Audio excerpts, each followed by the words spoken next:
Dictation starts as a general rule. Therefore, when there is no stay of the assessment proceedings passed by the court.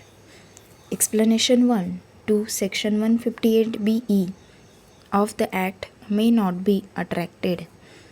However, this general statement of legal principle has to be read subject to an exception in order to interpret it rationally and practically.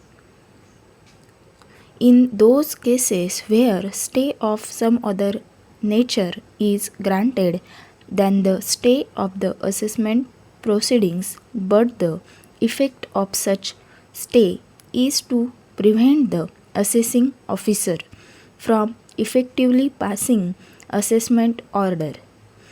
Even that kind of stay order may be treated as stay of the assessment proceedings because of the reason that such a stay order becomes an obstacle for the assessing officer to pass an assessment order, thereby preventing the assessing officer to proceed with the assessment proceedings and carry out appropriate assessment. For an example, if the court passes an order injuncting the assessing officer from summoning certain records either from the assessee or even from a third party, and without those records it is not possible to proceed with the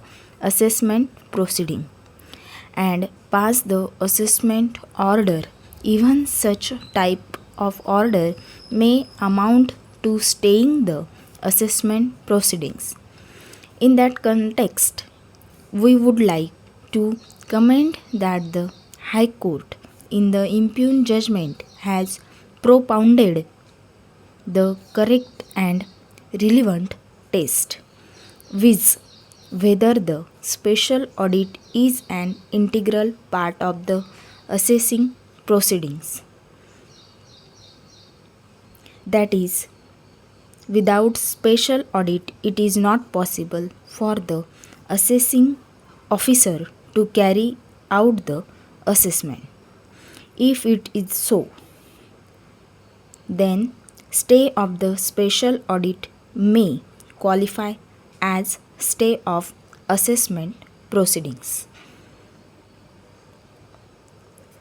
Over. Thank you.